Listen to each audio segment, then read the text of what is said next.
Welcome to the Higher Education Leadership Foundation's Fall Inspire 2020 Virtual Institute. Very exciting day. We started with a panel this morning that I believe did not disappoint. Dr. M. Christopher Brown of Kentucky State with his thought partners, Tassini DeBroy and Elford Anthony Pinkard of Wilberforce University.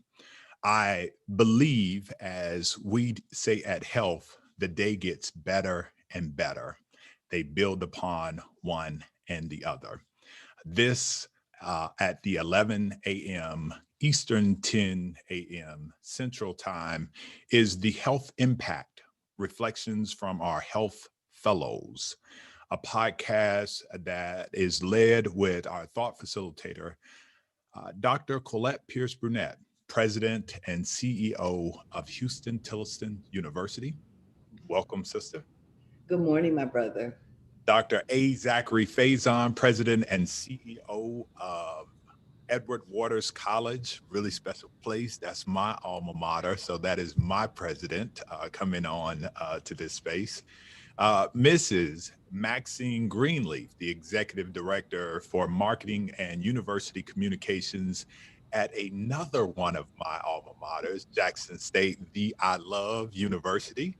Mrs. Tiffany Belafont Stewart, who is with the Tennessee Board of Regents and is the Director of Advisement and Student Counseling. I believe I got it correctly. And last but not least, another health fellow, Dr. Jamel Hodges, formerly of Virginia State University. He is the CEO of a consulting firm, Jamel, and I won't tell you where he's going next because the president has not announced where he's going next. So that is not any of my business. That is theirs. And I'm sure they'll share that when it is time. But I give you the panel, the Health Impact Reflections from our Health Fellows. Dr. Burnette, it's all yours, sister. Thank you, sir. I'm just always humbled and honored to be in the Higher Education Leadership Foundation ecosystem. It's a part of my soul now, who I am. So I feel like I'm having coffee with friends or virtual happy hour with colleagues or chopping it up with my peeps, however, whatever language you want to use. That's what we want to make this moment right now. It's a moment of reflection. So I want to ask you to introduce yourselves by answering these questions. Your name, clearly we all know, we see it in the bottom left corner, but your position where you are right now, where you grew up, and finally, what cohort of health you were in and why your cohort is the best cohort. So let's start with you, my brother president. Mr. President. Thank you so much, Madam President. And I certainly share the same sentiments. This health ecosystem is one that truly breeds camaraderie and family. And so I'm excited to be here this morning. Well, I'm A. Zachary Faison Jr., and I have the distinct privilege of serving as the president and CEO of Edward Waters College, which is distinctively the state of Florida's first independent institution of higher education and also first historically Black college or university. I am a graduate of the Health Institute, the distinguished Gamma cohort. I grew up in Atlanta. I am a DSGB, down South Georgia boy to my core. And why is Gamma the best cohort? Well, I will just share with you that Gamma has the unique distinction of being the only cohort that has produced two HBCU sitting presidents, that being myself, as well as the good brother, Dr. Hakeem J. Lucas, who serves as the distinguished president of Virginia Union University in Richmond, Virginia. So I think, again, that says it all. I mean, Gamma clearly has risen above all other cohorts. We are peerless in our trajectory in HBCU leadership, but no, certainly all the cohorts are fantastic, but there can only be one Gamma. So glad to be here this morning and looking forward to sharing with all of you. Don't try to clean it up at the end. You down South Georgia boy. I've learned something today. DSGB. There you go. Stands for. Ms. Stewart. Good morning. My name's Tiffany Belafonte Stewart. I want to thank H.E.L.F. and everyone on this call today for this opportunity. Really been looking forward to having this conversation with you all. I am currently at the Tennessee Board of Regents as the Director of Advising and First Year Initiatives. So I'm working with the TBR is our college system of Tennessee, and working with 40 institutions to expand and elevate that area of first year experience as well as academic advising. So it's been a delight, and just took on this role this summer. I am a Tennessee girl, Tennessee native, from a small little town in southern middle Tennessee called Columbia, Tennessee. And I love Tennessee. I don't support UT, but I do love Tennessee. I don't support football. Let me say UT football. And I am a member of the Theta cohort, which was a fall or December 2018 cohort of 25 distinguished leaders and scholars. And that's what really makes us the best. Like, we really do our research and study, and we're producing all kind of scholarly literature and advancing in our fields as well. We hadn't quite gotten to president, but we're getting close. So that's what makes us the best. Thank you, ma'am. Dr. Hodges. Good morning, everyone. To my fellow H.E.L.F. family and to those watching, my name is Dr. Jamel Hodges. I'm a proud member of the greater ADA cohort. I hail from Long Island, New York, where I was born and raised. And as Dr. Felton mentioned, I am the owner and CEO of Jamel Hodges, a consulting firm for experiential learning for K through 12 and other students and professionals as well. But I'm excited about the opportunity to serve in the Chief Student Affairs position at an amazing HBCU. And I will not mention the school yet, but when the president is ready for me to announce that, then it definitely will happen. And so I'm just honored to be here as a part of this conversation today, and honored to be a part of H.E.L.F. So thank you. Oh, and the reason why ADA is the best, because we're greater. ADA is the greatest. We have a very tight-knit group. We have our own group meet. We speak on a regular basis. We share information about jobs, about personal life, especially through this COVID situation. We've really been supporting each other. And so I think that's why we are the greater cohort, ADA. Thank you, sir, and congratulations. Thank you. So, Ms. Greenleaf. Good morning. I'm Maxine Greenleaf. I serve as Executive Director of Communications and Marketing at Jackson State University. My hometown is Itta Bena, Mississippi, where Mississippi Valley State University is housed. That's my alma mater. So I am a member of the iconic IOTA cohort, and we are great because we are intelligent and fabulous, and we're icons. We're the rock stars of higher ed. And I believe we have the best cohort. We don't have any presidents yet, but we don't really need to be presidents right now. That's well said. Okay, right now, that's well said. So let's get to it. I'm gonna start with you, President Faison. I was advised by my mentor when I was interested in becoming a president to get engaged in searches, even if I wasn't particularly interested in that position, because do it for the practice, because the presidential search is so intense. And it has a lot of moving parts to it. And I know that H.E.L.F. offers that service to be able to ready you for a presidential search. So can you share about your experience and how that experience, how your H.E.L.F. experience informed you in the process? Absolutely. Well, thank you, Madam President. And my experience with the presidential search process, I was a novice. So I had the I don't know if it was a good thing or a bad thing, but my first foray into applying for a presidency, I was fortunate enough to be successful in landing the presidency here at EWC. But it certainly was not without a lot of help, a lot of mentorship, and H.E.L.F. was central to that process. So much so that as I kind of, thought and really kind of ruminated around, is EWC the right institution for me to kind of launch out there and make that push? I reached out to Dr. I knew he was a Waters, and had some conversation, and this was probably about a year and a half after I had completed my health cohort, after I had come through the health leadership program, and reached out to Dr. Felton and really had some conversation with him and some other mentors of mine, Dr. Walter Kimbrough, just a number of different folks that are kind of in this health village around, was this the right time? Was this the right institution? And kind of made the decision that this was the time, and this was indeed the institution. So, I thought that I was just going to, send in an application and kind of just go at it from that perspective. And unbeknownst to me, Dr. Felton, and I'll name another few presidents, Dr. French. I think there was two other former presidents, I won't mention their names, but former presidents.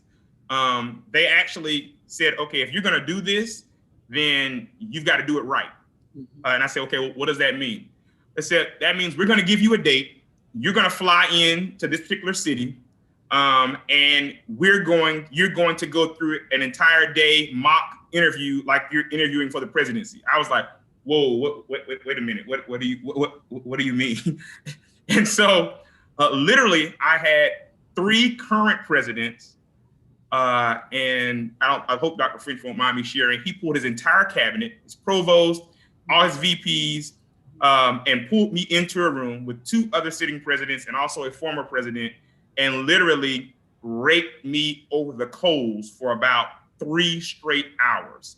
I thought that I was articulate and I could handle this. And, I've been in high pressure situations, being an attorney, I can speak extemporaneously. And I came out of that experience and I said, I'm not ready. There's no way I'm gonna be a president. This is not happening. I've never felt like I knew less about higher education. I never felt like I knew less about Edward Waters College so I immediately, literally on the road back home, I called Dr. Felton and said, thank you all so very much. I get the point that you all were trying to make, which was that you're not ready. So thank you.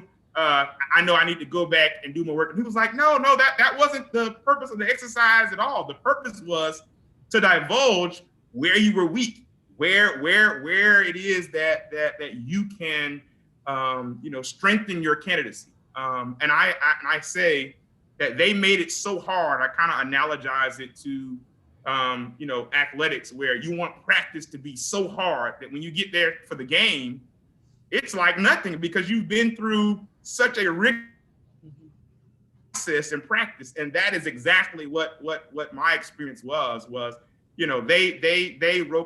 raked me over the coals, but it made me so ready that when I was fortunate enough to begin the process and the different interviews where you go down to the semifinal, and then you got the on-campus and all those different portions of the presidential search process, I was ready, and I would not have been ready. I know that beyond any shadow of a doubt. I would not have been nearly as prepared as I was had it not been for the H.E.L.F. family that came together and I say really scaffolded my process as I pursued the presidency at Edward Waters.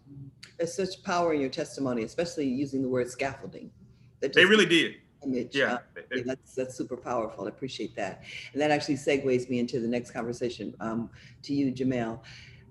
You spoke very powerfully about your cohort and how you could stay connected virtually and how you've held each other up in this, actually now during this crisis where we need to be enveloped in as much love and support as we possibly can be. So can you talk a little bit more about the network and that your cohort has built and how people are feeling, how people help to help each other navigate this through the hiring process, et cetera. You said about sharing jobs, because one thing that sometimes is lacking in our own culture is that beauty of networking and supporting each other and being each other's cheerleaders. And clearly that's what these cohorts do and what the health experience does. So can you expand upon that a little bit more? Yeah, sure. So the Greater Ada cohort is unified.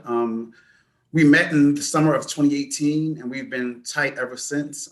We use GroupMe as our main means of communication, and every member that was inducted into the Greater Ada cohort is active in our group chat. And so experiences in terms of personal challenges, from relationships to home issues, parenting, job searches, have happened during this pandemic. And so what I'm honored about and really prayerful and thankful for is the network and the Life Net. I really feel that health, of course, Greater Ada, but health as a whole is truly the rites of passage for Black excellence in education. It truly is. To have presidents and vice presidents and coordinators, high level and entry level and mid-level professionals in the exact same cohort to feed off of each other on personal and professional matters you can't find that anywhere. And I've been through several professional leadership institutes that have been phenomenal, but none have touched me personally and in my personal life, such as health. And so that would be my response for that.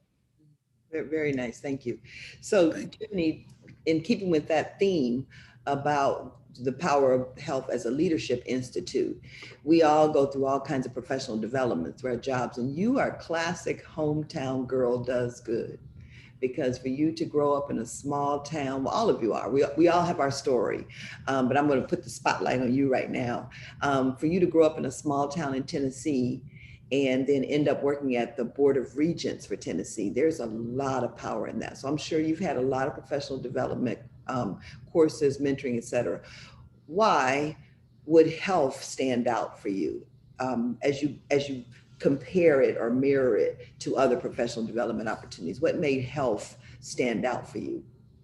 Well, for me, health has stood out significantly from other leadership opportunities. And I've had some really good ones that I've learned from, but I think it's really the people and it's the connection. So it's really, truly a family and a really strong network, as Dr. Hodges mentioned, that really sets it apart.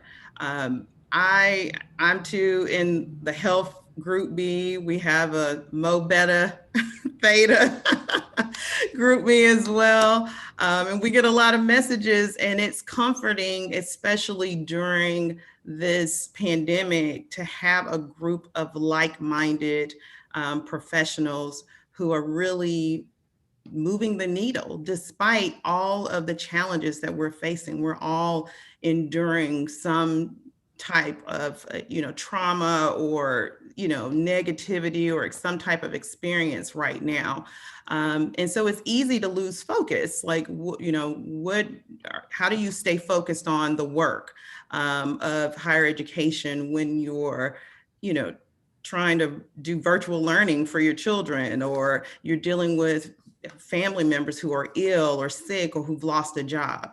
And so to be able to jump on that GroupMe and see people just soaring through this, really soaring. And when you're down, to see that motivates you to keep pushing forward.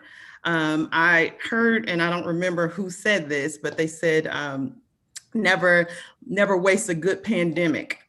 And I don't think health is wasting a good pandemic. I think we are, we're plugged in and charging the batteries, and we're ready to go. So when this is over, I will be amazed to see what everybody does, because we're already doing great things despite the current situation. So that's what health has really done for me. It's kept me focused, made me really think about some things, spend some time on some things maybe I didn't have time to focus on in the past, and really getting back to those basics and establishing a strong, firm foundation. So when this is over, we're running the race. We're going to win that. Appreciate that. Maxine, Ms. Greenleaf, you are a communicator You have the job of protecting the brand of the institution, lifting the brand of the institution, all of those things. So can you talk a little bit about your journey before and after your health experience and how you think you grew? What did you add to your toolbox specifically that helps you do your job in a better way on a day-to-day basis? Because right now, being a communications officer during a presidential change and during a crisis, I'm sure the pressures are on you in ways that you couldn't have imagined. So how did your health experience specifically help you with the things you pull out of your toolbox? Okay. Thank you for that question. I love health, but it was those real conversations that we were having with the presidents and vice presidents during that time about the work that we're doing. They let us know that it's not going to be cupcakes and tea all the time. You're going to have some stage plank and jungle juice days. This work is rough and tough.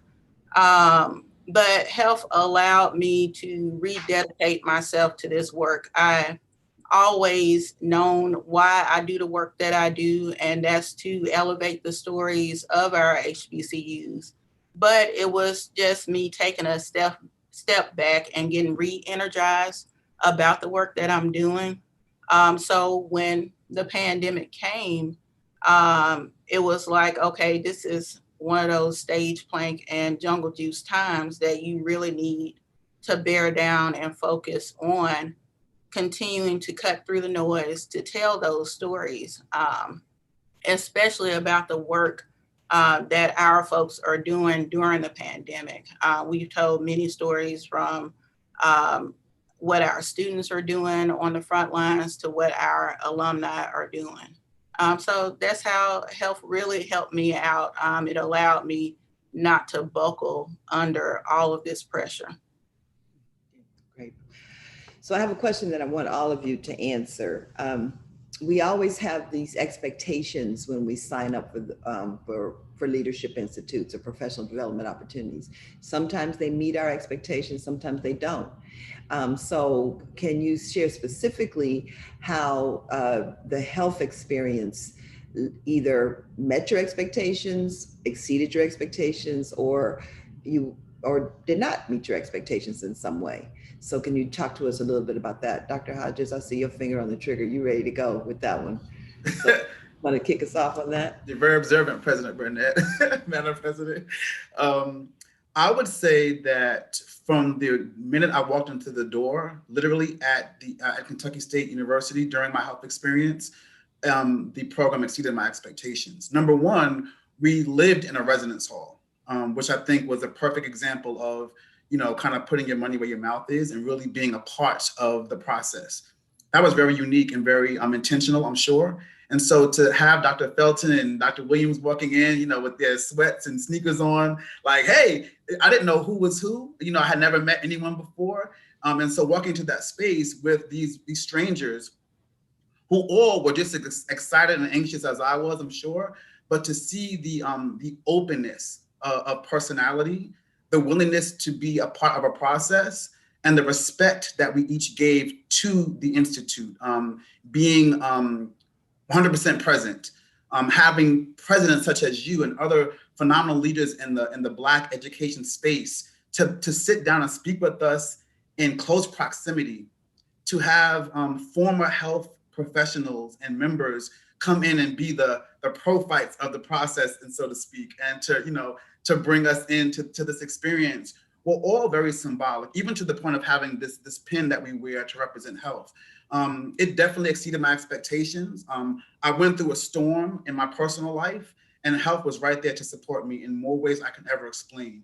And so I just think that that's just a testimony to the amazing experience that we have in terms of the preceptors and all the things that health is made up of. And so that would be my response. Definitely exceeded my expectations. Beautiful. Anyone want to go next? I'll go next. And Dr. Hodges mentioned before the community that we have with health. And I think you also mentioned the cheerleaders.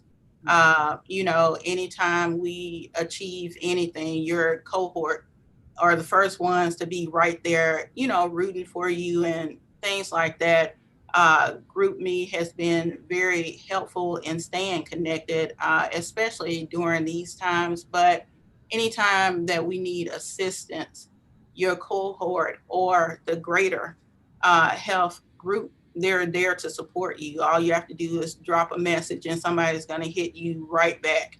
But also, I've found Dr. Williams and Dr. Felton to be great great support system for me.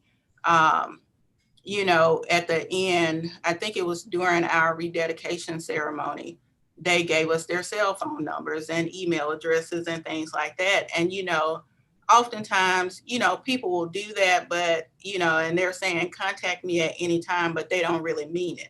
But these are people who truly mean it. Anytime I've reached out to them, they hit me right back, and offer any type of assistance that I need. And that's very much appreciated. Just, you know, doing this work, you really need a support system. Thank you, ma'am. I can go next. I think that Maxine and Jamel have really highlighted some key components that make this experience unique. But one thing that really stood out to me walking in the doors at Houston-Tilliston, which is a beautiful campus, and it was amazing to come there and be in Austin. But really the presenters, the faculty, of health. You know, I remember the first session, I was blown away. And, you know, a lot of times you go to conferences, the keynote is, you know, that's it, that's on point. And then you may have a second one at lunch, and then it kind of just goes downhill from there, right? But health, I mean, it was just a power blow after blow after blow after blow, the whole experience. And so it was really the faculty, the college presidents and senior level administrators who took time to fly for me to Austin, for my cohort of 25, and just be extremely transparent with us, and real, I'll say. And it just felt like, you know, I felt like it wasn't just me sitting in an audience of 500 people hearing this amazing leader who's sharing these nuggets with me, but I can reach out and touch that person. And I can pull them aside and I can talk to them at lunch or after lunch or ask a question and get a really honest, sincere answer. And so for me, that's what did it. And I was just blown away by that. And then the other component, I know we all talk about our cohort and our colleagues within our cohort, but I just appreciate them being open to that transformative process, of just walking into a room of strangers and being willing to get to know people, in a professional manner, but also in a personal manner as well. And so those were the two things that really stood out for me through that process, were really just the people who taught us and who shared, and then also our colleagues who were experiencing the Institute with us.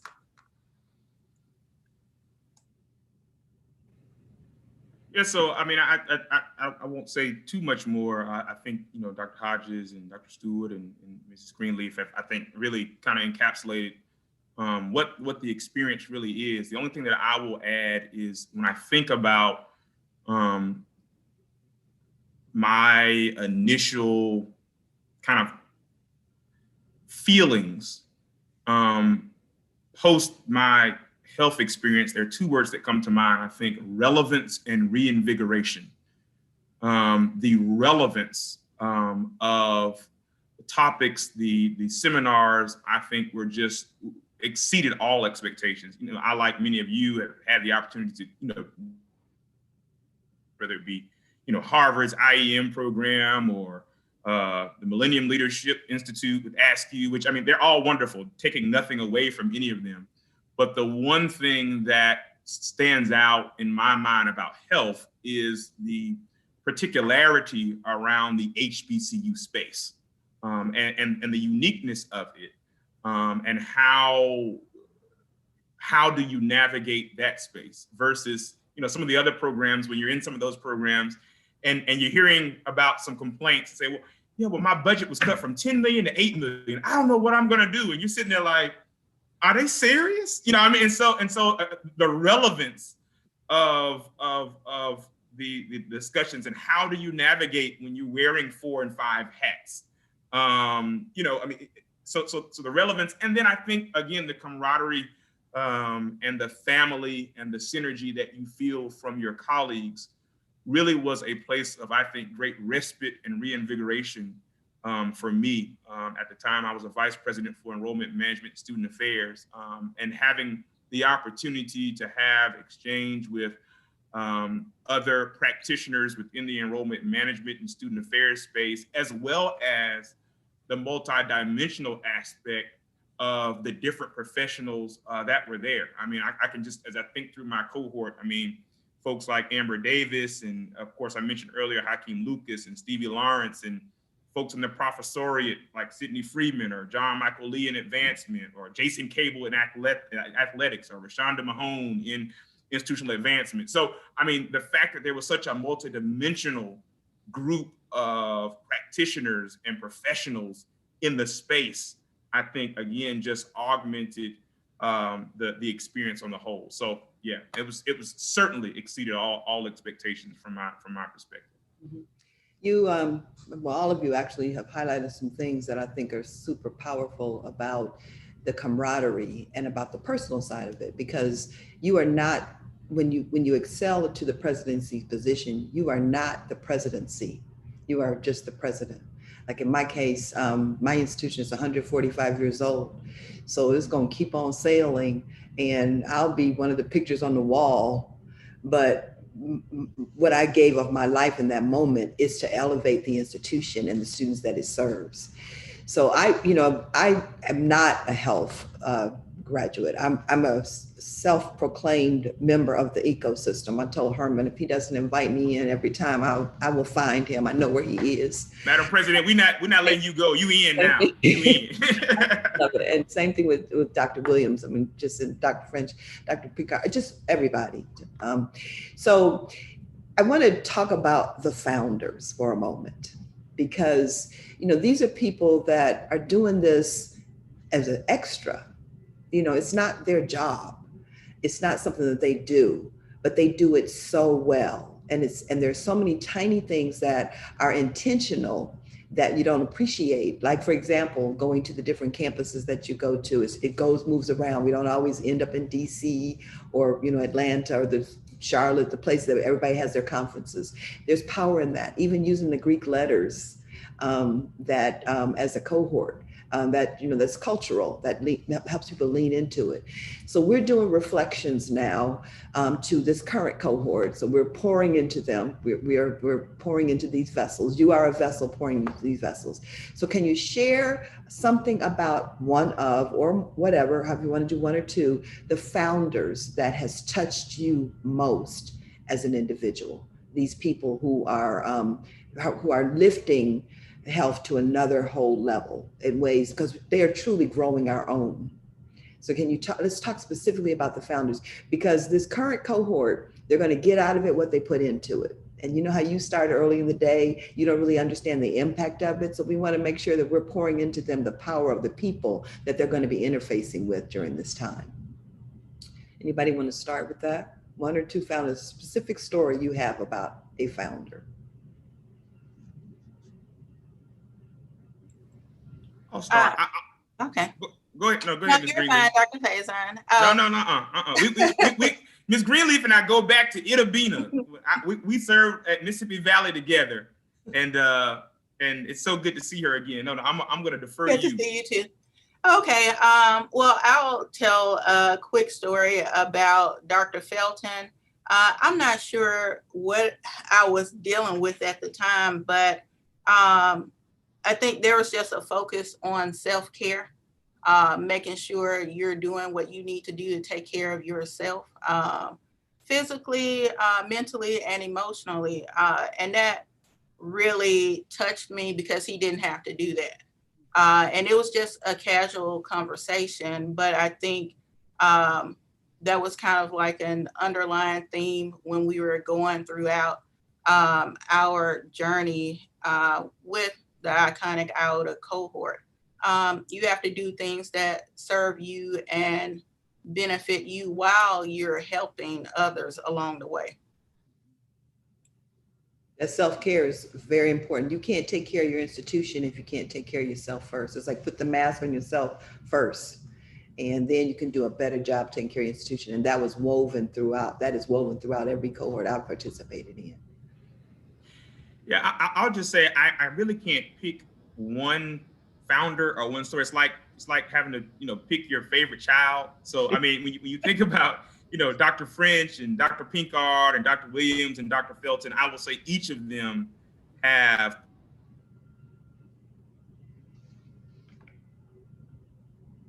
Oh, you froze on us, Dr. Faison.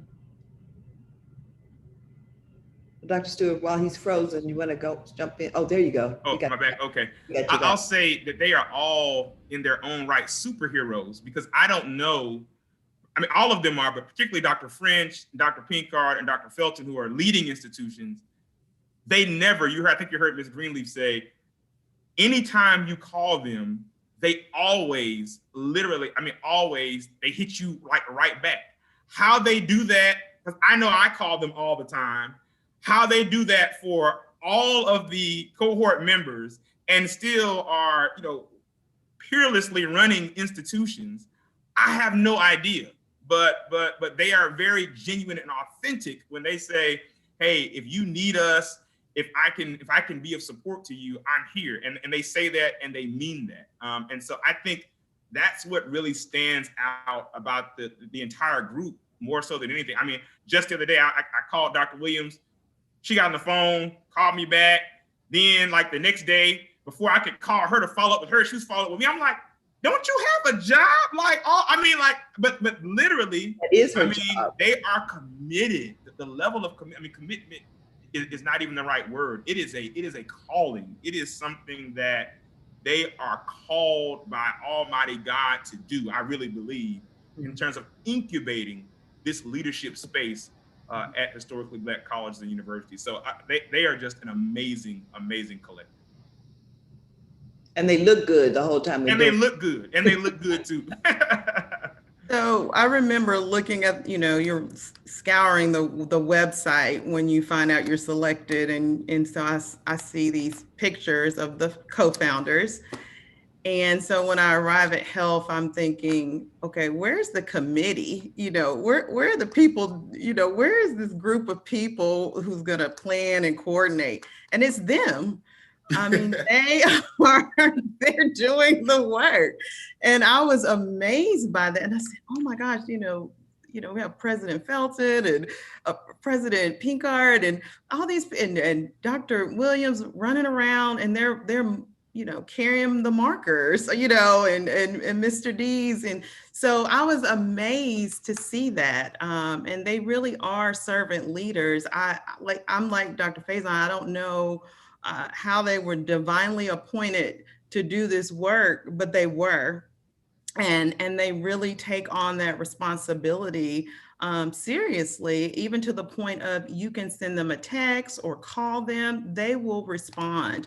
And it could be about anything. I had just a really good conversation with Dr. Felton last week, and it was all personal, but it was good. And I needed to have that conversation. And I can recall times, you kind of stalk the other cohorts when they're going through their institute. I think it may have been Kappa. And so we're looking online at pictures, and so I remember texting Melva because she looked gorgeous as usual. She responded, she's in the middle of an event, but she responds. And so it just goes to show that they are paying attention and they are serious and committed to everyone's growth and development, and just really being that supportive rock for everyone. And I really appreciate them for that. And if I haven't told them, I want to thank them right now for always being there for all of us, even though they have a lot on their plate as well. I agree with all that everyone said. There are times in our professional and personal lives where even on our levels that you question your leadership and ability in the space. And so I would say from a personal level and professional level that Dr. Williams and Dr. Felton did not allow that to happen with me. There were times where I questioned, just questioned my, the need for me basically in the professional space. And at a time that was really rough, they both lifted me up and provided me with selfless care and resources that I will never, ever forget. They both know it. I've texted them a lot of times about it, to the level that I remember when I was applying for the Health Institute, there was a snafu with the payment. The university that I was working for, actually my alma mater, Virginia State University, was supportive of the program and definitely wanted me to be there, but there was an issue. Dr. Felton called me and said, don't worry about it, just get here. Just get here, we'll take care of that later. And that selfless, putting others first character that he and Dr. Williams both have, I'm sure all the founders do, but I've connected with them personally. It's just comparable to nothing. I can't compare it to anything else that I've ever experienced in life. And you would think that we were like in school together or that we've been friends for a long time. And so when people believe in you, like we learned through our programs in higher education, self-efficacy and high expectations help students of color succeed. Well, I would say it helps for professionals as well. Because the more you have people believe in you and say, you could be a vice president, do it. Okay, let's do it, And I do want to say this publicly for those who are watching that are not yet ready to move on. If Dr. Felton, Dr. Williams, or one of the founders, or any health professional has told you that it's time, believe them. Don't be the person like me who said, well, I'm not going to do it yet because I don't know about that. Because then you regret it, right? You don't want to have any regrets in life. And so you're never going to be ready for the opportunity. And so when people believe in you, when people show that they believe in you, this is a support system that's going to support you and not let you fail. And so I would say that to those who are watching, whoever it resonates with, it's time to take that leap out there and do what you have to do. And I just want to say thank you to the founders for that. Appreciate that. All of you, beautiful answers. And we got then the wind beneath the wings, the people behind the scenes, D's behind the scenes, you would think like a whole technical army back there behind the controls. You lift that curtain back and you got like one person back there doing all the things, which is so classic and just makes it even more beautiful. So, and they all look good doing it too. So I have to keep repeating that because sometimes people look all haggard because they're all stretched out, but not this. So Dr. Hodges said something that really resonated with me. And it said that the Higher Education Leadership Foundation is a rite of passage to Black excellence in higher education. So this is our final question before our time comes to an end. And I want to put the question in context for you. I'm not a graduate of the health program, but I always grow when I go to it. So, and I'm not an HBCU graduate, but I'm very, very biased. I'm being very transparent. I believe in the HBCU mission. I've dedicated my personal professional life to the mission, but I'm not an HBCU graduate. And once I was at an event where they had all the HBCU graduates together and take a picture, and I'm married to an HBCU graduate. So they all got together to take a picture and they were all hugging each other. They didn't even hardly know each other. They had this camaraderie. And then they felt bad. The photographer felt bad. So we said, well, let me get the majority institution people to take a picture. So we were all standing up there, all stoic, like, no connection, no camaraderie whatsoever. And that was like a moment for me because it's the secret sauce. And when someone asks me, what is the secret sauce of HBCUs? Sometimes it's hard for me to articulate it. It just is. It's something that happens. And health is a microcosm of that. There's magic. It's just something that happens. There's a secret sauce which has all kinds of ingredients in it. So as our final question, for me, the most astounding moment was when it was on my own campus, which Dr. Stewart was at here at Houston-Tillerson, was the closing ceremony. And I got emotional. And because it pinches something inside of you. I think it unleashes a power inside of you. So I want us to share in our final moments, and we lost the technology finally consumed my brother president here, but I'd like for the moments that we have together, this last question, I'd like you to talk about your pinning ceremony and what superpower it unleashed for you. Dr. Hodges, you got your finger on on the trigger. I'm very excited about my experience, as you can tell from H.E.L.F. I would say that it's contagious. Your enthusiasm is contagious, and that's wonderful. Well, thank you for putting it that way. I appreciate that, President Burnette. So Tiffany Bellafont-Stewart and I worked together for half of a decade at Tennessee State University and became very, very close friends and colleagues through that experience. And so when I went through that, the H.E.L.F. experience was so moving to me that I called her. I was like, "You got to do this." That's how I said it. The ceremony for me, I'm not an emotional person in terms of tears and that I'm private about, having that type of vulnerability. And it was a mess, honestly. The pinning ceremony, it broke me. Like, it shook me to the point where I couldn't believe that it was happening. And in such a small amount of time, to have that much emotion amongst a group of people was just so powerful. We didn't want to leave, we didn't want to leave. I'm not going to give away the secrets of the experience, but we didn't want to leave once it was completed. And the beauty of it is that everyone had a chance to show their gratitude to someone else in the space. And I'll just say that. And I think because of that, it really put us on the same playing field to leave in a positive space, just to leave in a positive space and to be so built up to go out there and fight the fight for our institutions and to feel so confident in doing so. And so I would say that would be the memory that I have of that part the most. So what superpower did it unleash from you? Your superpower? I would say self-efficacy in a professional space. Powerful. Mm-hmm. I'm confident now. I'm confident all day long when it comes to Jamel. But there are times where in the professional space, as we go beyond the director, assistant vice president, associate vice president, that, it gets a little gut-wrenching and nerve-wracking and fearful because you are literally the in charge. And so for me, I think it unleashed the superpower of self-efficacy in a professional space. That's powerful because we talk about self-efficacy of our students. And yes, we focus on self-efficacy of our professionals. So that's very powerful. Thank you. Maxine, Tiffany, one of you want to go next? I can go. Go, Maxine. Okay.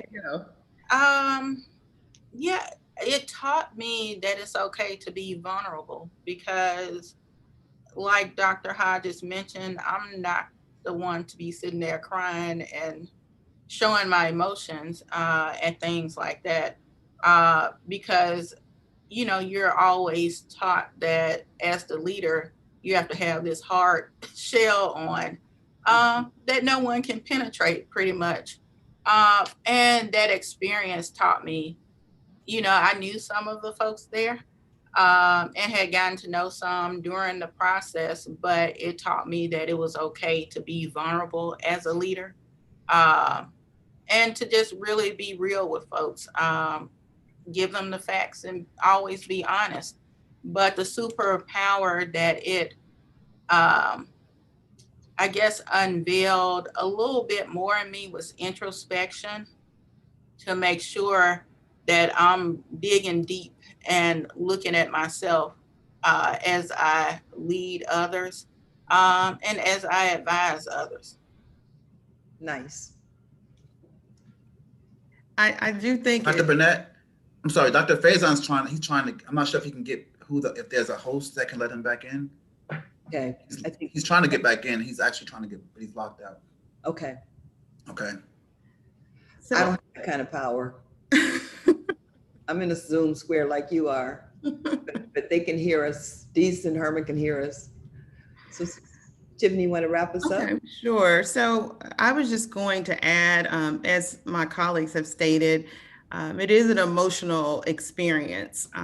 And for a lot of us in higher ed, we may have had similar activities, I'll say, through some type of leadership development. But I will say that this experience as my colleague stated, definitely made me emotional. And I have reflected on that quite a bit. I think on the plane, I said, why was I so emotional? I mean, I cried. I was so happy it was tissue. And it was really because it was the first time I really felt seen and heard by a group of colleagues. I was just astounded and overwhelmed because I felt like people really saw me for who I was and heard what I had to say and valued that. And so for me, my self-assurance definitely was built through that experience. I've always been strong, but for me, that superpower that it unleashed was courage, because I am not a HBCU graduate. And for me, I felt like I am a part of this fight.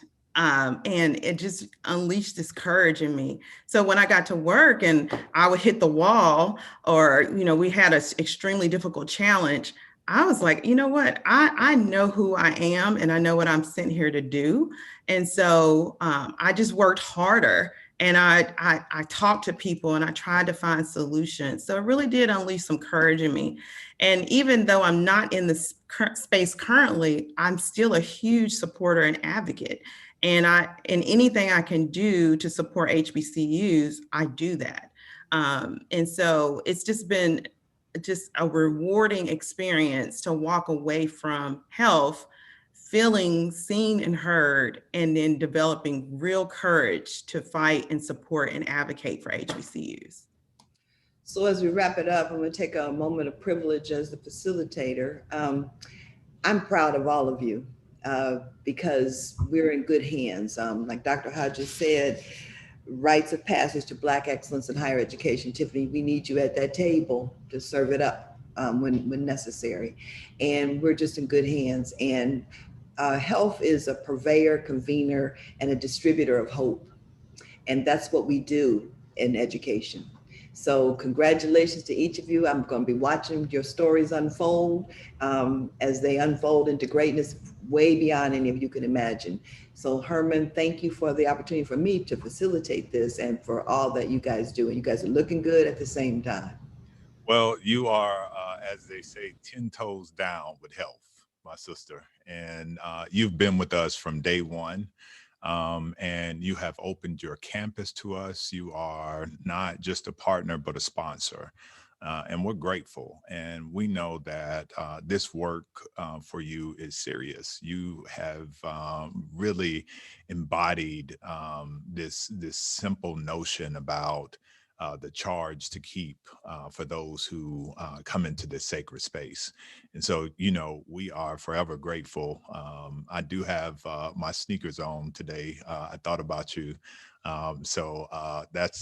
She is probably one of the dopest, and her shoe game, both the high heels and the sneakers are on point.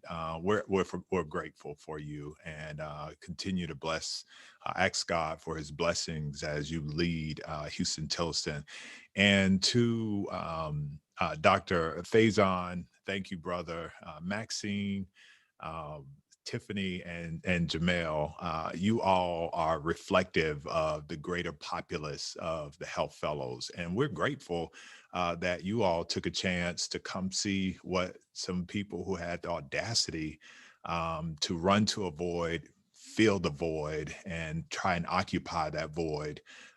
That's what we wanted to do, and that's what we're doing. And we could not do that without you all taking a chance and coming on this journey with us. So we're forever grateful, and we hope that your reflections are emblematic of what you got from us. So thank you all on behalf of the other founders, Melva, Greg, and Tony, Elford Pinkart. We are forever grateful. Thank you so much. We appreciate you. This concludes the panel on the H.E.L.F impact reflections from our H.E.L.F fellows. Please stay tuned for our next panel. All politics are not local, navigating and negotiating state policy with our thought partners, Scott Jenkins State Policy Director for the Lumina Foundation, and Nicole Washington, a consultant for the Lumina Foundation as well. Please know that you can simply stay on this page if you need to leave. We hope that you don't have to. You can join us at a later time by simply revisiting our foundation's webpage at www.heleaders.org. Thank you and have a great day.